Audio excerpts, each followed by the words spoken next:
बड़ी खबर यह है कि आर्थिक आधार पर आरक्षण जारी रहेगा। संजय शर्मा हमारे संवाददाता हमारे से जुड़ गए। संजय, 3-2 की आपने बात की थी, वही हुआ, 3-2 से फैसला आया और ईडब्ल्यूएस कोटे के तहत आर्थिक आधार पर आरक्षण जो है मिलेगा। ये बड़ी खबर संजय। ये सरकार के लिए भी राहत है और उन लोगों के लिए भी राहत है जो गरीबी की वजह से आगे बढ़ने में अक्षम थे और जो प्रतिभा होते हुए भी सिर्फ गरीबी की वजह से, गरीबी के भार से दबे हुए थे।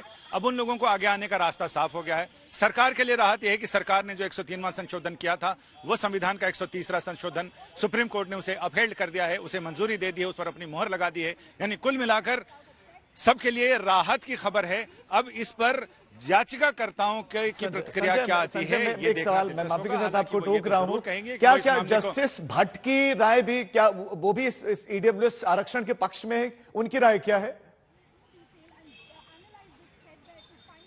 अभी जस्टिस भट्ट अपना फैसला सुना ही रहे हैं, लेकिन जैसे ही 3 जजों ने इस फैसले को अपहेल्ड किया, सरकार के इस नीति को अपहेल्ड किया, उससे ये साफ हो गया कि और चूंकि ऐसे परंपरा रही है कि जो बहुमत का फैसला है वो पहले सुनाया जाता है, अल्पमत का फैसला बाद में सुनाया जाता है।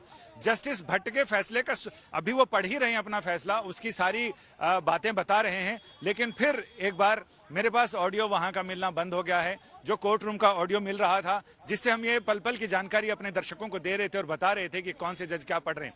लेकिन अब जस्टिस भट्ट और चीफ जस्टिस को अपना फैसला बताना है, लेकिन 3 जजों के फैसले के साथ ये साफ हो गया है कि सरकार की नीति को जीवन दान मिल गया है, सुप्रीम कोर्ट ने उसे अपहेल्ड कर दिया है। तो ऐसे में 10% आरक्षण का रास्ता साफ होगा। इसकी क्या क्या टेक्निकलिटीज हैं, क्या क्या नियम और शर्तें हैं, उन सारी चीजों पर अब एक बार देखना होगा कि विस्तृत फैसला देखना होगा कि विस्तृत फैसले में क्या क्या कहा गया है।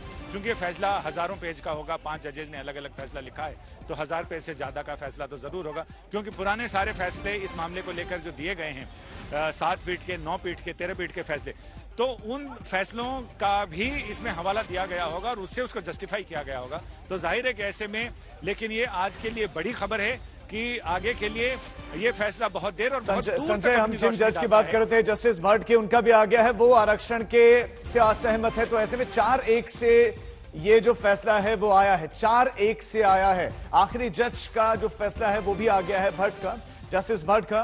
तो 4-1 से ये फैसला ईडब्ल्यूएस आरक्षण के पक्ष में आया है। आरक्षण पर मुहर लग गई है। संविधान का 103वां संशोधन संवैधानिक है, जैसे कि कहा जा रहा था कि वो संवैधानिक नहीं है। तो संजय, 4-1 से आया फैसला, जस्टिस भट्ट इससे असहमत हैं।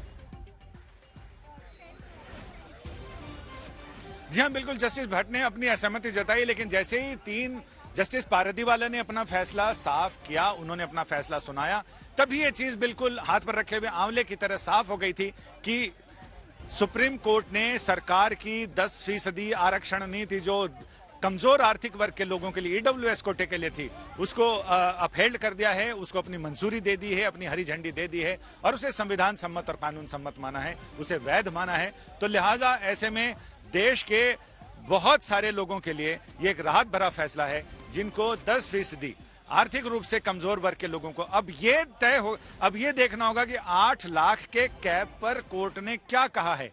कोर्ट ने उसमें तीखे और सीधे सवाल पूछे थे सरकार से, आखिर आपने किस आधार पर, कौन सा सर्वे कराया है जिससे आपने ये 8 लाख का कैप दिया है कि किसी भी परिवार की अगर सालाना आमदनी 8 लाख रुपए तक होगी तो उसे इस आरक्षण का लाभ मिलेगा। उस पर सरकार ने अपनी दलीलें जरूर दी थी और इस पर कोर्ट उनकी दलीलों से कितना सहमत हुआ है, ये सारी चीजें तो विस्तृत फैसला जब अपलोड होगा कोर्ट की वेबसाइट पर तो उसके बाद पता चलेगा। लेकिन फिलहाल ये तय है कि 4 जजेस ने सरकार की इस नीति का समर्थन किया है, जिसमें ईडब्ल्यूएस कोटे के लोगों को 10% शिक्षा में और नौकरी में 10% आरक्षण देने की बात